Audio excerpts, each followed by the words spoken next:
But caution was necessary in the first steps, for it would be hard to explain to Stephen what the proposed relationship was, and she could not imagine herself saying, "We are going to pretend to be lovers, but we aren't." It would be quite dreadful if he misunderstood and unexpectedly imprinted on her lips or even her hand a hot, lascivious kiss. But up till now he certainly had not shown the smallest desire to do anything of the sort. She would never be able to see him again if he did that, and the world would probably say that he had dropped her.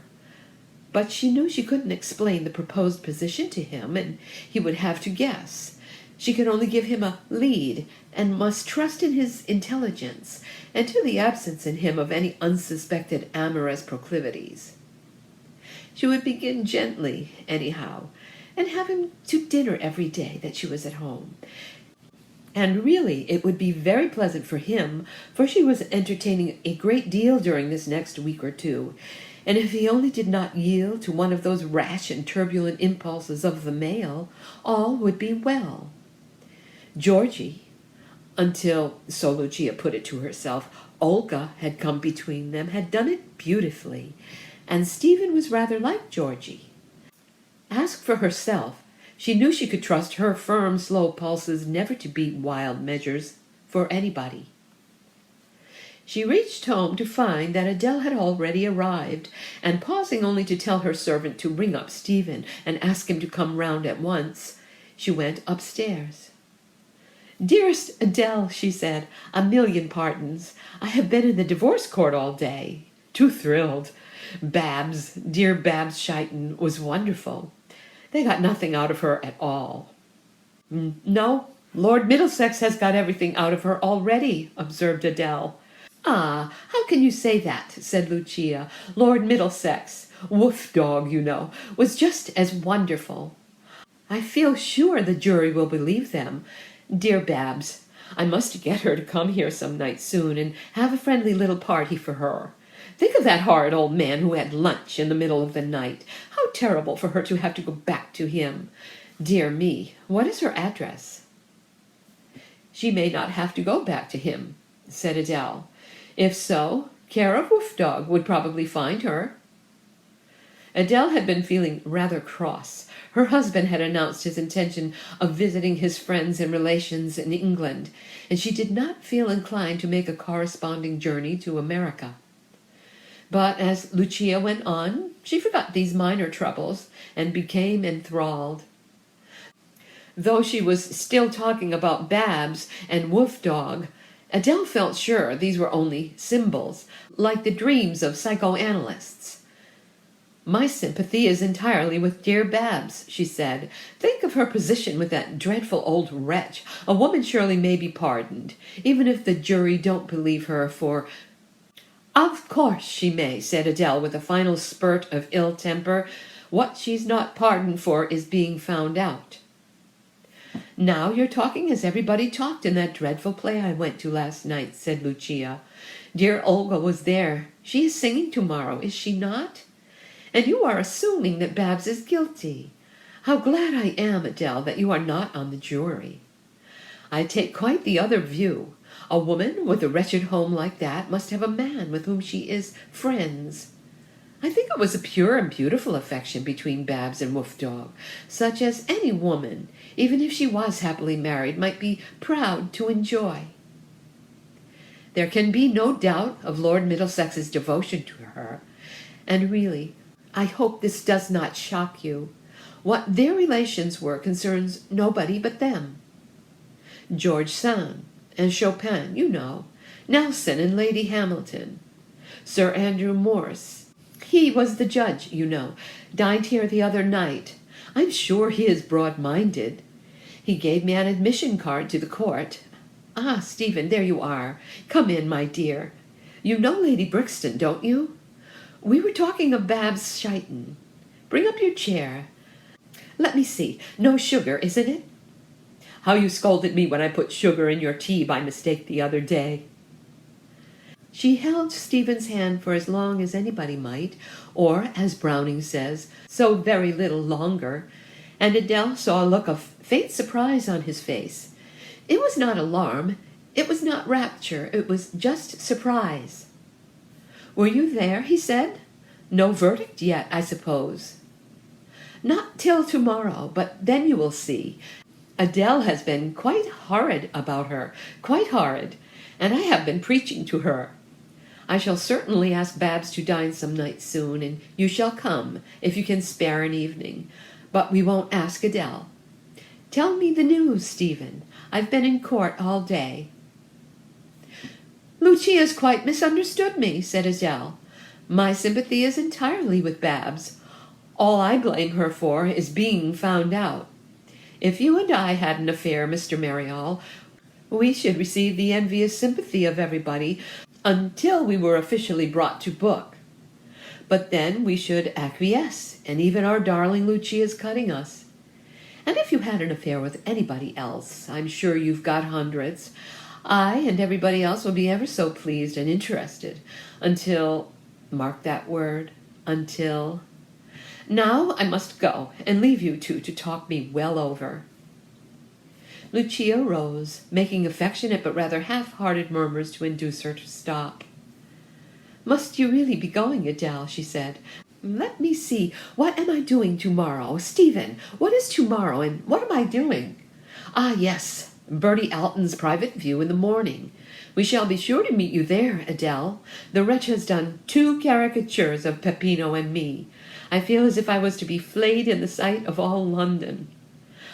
"Au revoir, then, dear Adele, if you're so tired of us.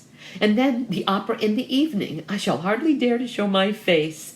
Your motor's here, is it? Ring, Stephen, will you?" "Such a short visit, and I expect Olga will pop in presently. All sorts of messages to her, I suppose. Look in again, Adele. Propose yourself." On the doorstep, Adele met Tony Limsfield. She hurried him into her motor and told the chauffeur not to drive on. "News," she said. "Lucia's going to have a lover." "No," said Tony in the Risholm manner. "But I tell you she is. He's with her now." "They won't want me then," said Tony. "And yet she asked me to come at 5:30. "Nonsense, my dear. They will want you, both of them. Oh, Tony, don't you see? It's a stunt." Tony assumed the rapt expression of Lucia files receiving intelligence. "Well, tell me all about it," he said. "I'm sure I'm right," said she. "Her puppet came in just now, and she held his hand as women do, and made him draw his chair up to her, and said he scolded her. I'm not sure that he knows yet, but I saw that he guessed something was up. I wonder if he's clever enough to do it properly. I wish she had chosen you, Tony. You'd have done it perfectly. They have got, don't you understand, to have the appearance of being lovers. Everyone must think they are lovers, while all the time there's nothing at all of any sort in it. It's a stunt. It's a play. It's a glory." "But perhaps there is something in it," said Tony. "I really think I had better not go in." "Tony, trust me. Lucia has no more idea of keeping a real lover than of keeping a chimpanzee. She's as chaste as snow. A kiss would scorch her. Besides, she hasn't time. She asked Stephen there in order to show him to me, and to show him to you. It's the most wonderful plan, and it's wonderful of me to have understood it so quickly. You must go in. There's nothing private of any kind. Indeed, she thirsts for publicity." Her confidence inspired confidence, and Tony was naturally consumed with curiosity. He got out, told Adele's chauffeur to drive on, and went upstairs. Stephen was no longer sitting in the chair next to Lucia, but on the sofa at the other side of the tea-table. This rather looked as if Adele was right. It was consistent anyhow with their being lovers in public, but certainly not lovers in private. "Dear Lord Tony," said Lucia. This appellation was a halfway house between Lord Limpsfield and Tony, and she left out the Lord except to him. "How nice of you to drop in. You have just missed Adele. Stephen, you know Lord Limpsfield?" Lucia gave him his tea, and presently getting up, reseated herself negligently on the sofa beside Stephen. She was a shade too close at first and edged slightly away.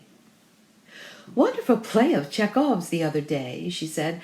"Such a strange, unhappy atmosphere. We came out, didn't we, Stephen, feeling as if we had been in some remote dream. I saw you there, Lord Tony, with Adele, who had been lunching with me." Tony knew that. Was not that the birthday of the Luchia files? "It was a dream I wasn't sorry to wake from," he said. "I found it a boring dream." "Ah, how can you say so? Such an experience. I felt as if the woe of 1,000 years had come upon me, some old anguish which I had forgotten, with the effect, too, that I wanted to live more fully and vividly than ever, till the dusk closed round." Stephen waved his hands as he edged a little further away from Lucia. There was something strange about Lucia today. In those few minutes when they had been alone, she had been quite normal. But both before, when Adele was here, and now, after Lord Linfield's entry, she seemed to be implying a certain intimacy to which he felt he ought to respond. "Morbid fancies, Lucia," he said. "I shan't let you go to a Chekhov play again." "Horrid boy," said Lucia daringly. "But that's the way with all you men. You want women to be gay and bright and thoughtless, and have no other ideas except to amuse you. I shan't ever talk to either of you again about my real feelings. We will talk about the trial today. My entire sympathies are with Babs, Lord Tony. I'm sure yours are too." Lord Limpsfield left Stephen there when he took his leave, after a quarter of an hour's lighter conversation, and as nobody else dropped in, Lucia only asked her lover to dine on 2 or 3 nights the next week, to meet her at the private view of Herbert Alton's exhibition next morning, and let him go in a slightly bewildered frame of mind. Stephen walked slowly up the Brompton Road, looking into the shop windows and puzzling this out. She had held his hand oddly. She had sat close to him on the sofa. She had waved a dozen of those little signals of intimacy, which gave color to a supposition which, though it did not actually make his blood run cold, certainly did not make it run hot. He and Lucia were excellent friends.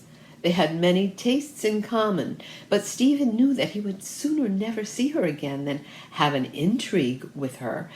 He was no hand, to begin with, at amorous adventures, and even if he had been, he could not conceive a woman more ill-adapted to dally with than Lucia. Galahad and Artemis would make a better job of it than Lucia and me, he muttered to himself, turning hastily away from a window full of dainty underclothing for ladies. In vain he searched the blameless records of his intercourse with Lucia. He could not accuse himself of thought, word, or deed which could possibly have given rise to any disordered fancy of hers that he observed her with a lascivious eye. "God knows I am innocent," he said to himself, and froze with horror at the sudden sight of a large newsboard on which was printed in large capitals, "Babs wants Woof Dog on the hearthrug." He knew he had no taste for gallantry, and he felt morally certain that Lucia hadn't either. What then could she mean by those little tweaks and pressures? Conning them over for the second time, it struck him more forcibly than before that she had only indulged in these little licentiousnesses when there was someone else present. Little as he knew of the way of lovers, he always imagined that they exchanged such tokens chiefly in private, and in public only when their passions had to find a small safety valve. Again, if she had had designs on his virtue, she would surely, having got him alone, have given a message to her servants that she was out, and not have had Lord Limpsfield admitted. He felt sure she was up to something, but to his dull male sense it was at present wrapped in mystery. He did not want to give up all those charming hospitalities of hers, but he must needs be very circumspect. It was, however, without much misgiving that he awaited her next morning at the doors of the little Rutland Gallery, for he felt safe in so public a place as a private view. Only a few early visitors had come in when Lucia arrived, and as she passed the turnstile, showing the 2 cards of invitation for herself and Peppino, impersonated by Stephen, she asked for hers back, saying that she was only going to make a short visit now and would return later. She had not yet seen a caricature of herself and Peppino, for which Bertie Alton, she still stuck to this little mistake, had accepted a commission, and she made her way at once to numbers 39 and 40, which her catalogue told her were of Mr. and Mrs. Philip Lucas. Subjoined to their names were the captions, and she read with excitement that Peppino was supposed to be saying, "At whatever personal inconvenience, I must live up to Lucia," while below number 40 was the enticing little legend, "Oh, these duchesses, they give one no peace." And there was Peppino in the knee breeches of levee dress, tripping over her sword, which had got entangled with his legs, and a cocked hat on the back of his head, with his eyes very much apart, and no nose, and a small agonized hole in his face for a mouth. And there was she, with a pile of opened letters on the floor, and a pile of unopened letters on the table. There was not much of her face to be seen, for she was talking into a telephone, but her skirt was very short, and so was her hair, and there was a wealth of weary resignation in the limpness of her carriage. Lucia examined them both carefully, and then gave a long sigh of perfect happiness. That was her irrepressible comment. She could not have imagined anything more ideal. Then she gave a little peal of laughter. "Look, Stephen," she said, Bertie, really is too wicked for anything. Really outrageous. I am furious with him, and yet I can't help laughing. Poor Peppino, and poor me. Marcia will adore it. She always says she can never get hold of me nowadays." Lucia gave a swift scrutiny to the rest of the collection, so as to be able to recognize them all without reference to her catalogue when she came back, as she intended to do later in the morning. There was hardly anyone here at present, but the place would certainly be crowded an hour before lunchtime, and she proposed to make a soi-disant first visit then, and know at once whom all the caricatures represented, for Bertie in his enthusiasm for caricature sometimes omitted likenesses, and go into peals of laughter at those of herself and Peppino, and say she must buy them, which of course she had already done. Stephen remained behind, for Hermione was going to say a good deal about the exhibition, but promised to wait till Lucia came back. She had not shown the smallest sign of amorousness this morning. His apprehensions were considerably relieved, and it looked as if no storm of emotion was likely to be required of him. "Hundreds of things to do," she said. "Let me see, 11:30, 12. Yes, I shall be back soon after 12, and we'll have a real look at them. And you'll lunch? Just a few people coming." Before Lucia got back, the gallery had got thick with visitors, and Hermione was busy noting those whom he saw chatting with friends, or looking lovely, or being very pleased with the new house in Park Lane, or receiving congratulations on the engagement of a daughter. There was no doubt which of the pictures excited most interest, and soon there was a regular queue waiting to look at numbers 39 and 40. People stood in front of them, regarding them gravely, and consulting their catalogues, and then bursting into loud cracks of laughter, and looking again till the growing weight of the queue dislodged them. One of those who lingered longest and stood her ground best was Adele, who, when she was eventually shoved on, ran round to the tail of the queue, and herself shoved till she got opposite again. She saw Stephen. "Ah, then Lucia won't be far off," she observed archly. "Doesn't she adore it? Where is Lucia?" "She's been, but she's coming back," he said. "I expect her every minute. Ah, there she is." This was rather stupid of Stephen. He ought to have guessed that Lucia's second appearance was officially intended to be her first. He grasped that when she squeezed her way through the crowd and greeted him as if they had not met before that morning. "And dearest Adele," she said, "what a crush! Tell me quickly, where are the caricatures of Peppino and me? I'm dying to see them, and when I see them, no doubt I shall wish I was dead." The light of Luchia-Feelism came into Adele's intelligent eyes. "We'll look for them together," she said. "Ah, 39 and 40. They must be somewhere just ahead." Lucia exerted a steady, indefatigable pressure on those in front and presently came into range. "Well, I never," she said. "Oh, but so like Peppino. How could Bertie have told he got his sword entangled just like that? And look what he says. Oh, then me. Just because I met him at Marcia's party and people were wanting to know when I had an evening free. Of all the impertinences, how I shall scold him." Lucia did it quite admirably in blissful unconsciousness that Adele knew she had been here before. She laughed and looked again and laughed again. Mrs. Lucas and Lady Braxton in fits of merriment over the cartoon of Mr. Lucas and herself, thought Hermione. "Ah, and there's Lord Hurtacombe," she said. "I'm sure that's Lord Hurtacombe, though you can't see much of him. And look, Olga, surely, is it not? How does he do it?" That was a very clever identification for one who had not previously studied the catalogue, for Olga's face consisted entirely of a large open mouth and the tip of a chin. It might have been the face of anybody yawning. Her arms were stretched wide, and she towered above a small man in shorts. "The last scene in Siegfried, I'm sure," said Lucia. "What does the catalogue say, Stephen? Yes, I am right. Siegfried, Brunhilde. How wicked, is it not? But killing. Who could be cross with him?" This was all splendid stuff for Lucia Feels. It was amazing how at first glance she recognized everybody. The gallery, too, was full of dears and darlings of a few weeks' standing, and she completed a little dinner party for next Tuesday long before she had made the circuit.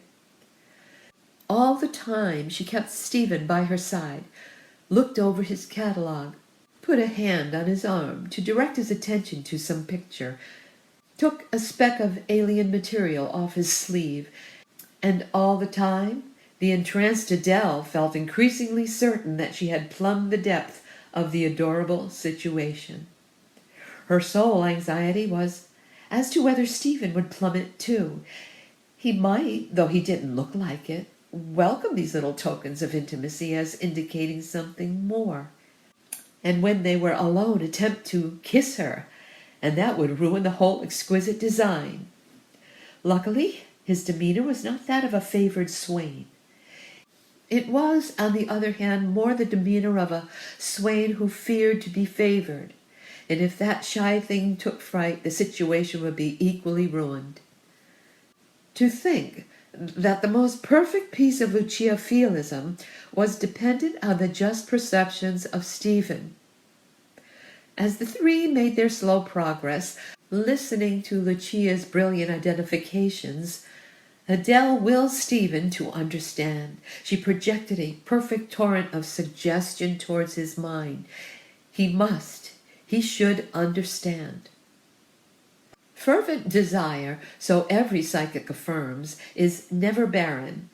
It conveys something of its yearnings to the consciousness to which it is directed, and there began to break on the dull male mind what had been so obvious to the finer feminine sense of Adele. Once again, and in the blaze of publicity, Lucia was full of touches and tweaks, and the significance of them dawned, like some pale, austere sunrise, on his darkened senses.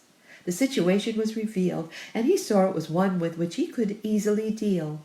His gloomy apprehensions brightened, and he perceived that there would be no need, when he went to stay at Risholme next, to lock his bedroom door, a practice which was abhorrent to him for fear of fire suddenly breaking out in the house. Last night he had had a miserable dream about what had happened when he failed to lock his door at the Hurst. But now he dismissed its haunting. These little intimacies of Lucia's were purely a public performance. "Lucia, we must be off," he said, loudly and confidently. "Peppino will wonder where we are." Lucia sighed. "He always bullies me like that, Adele," she said. "I must go. Au revoir, dear. Tuesday next? Just a few, Auntie."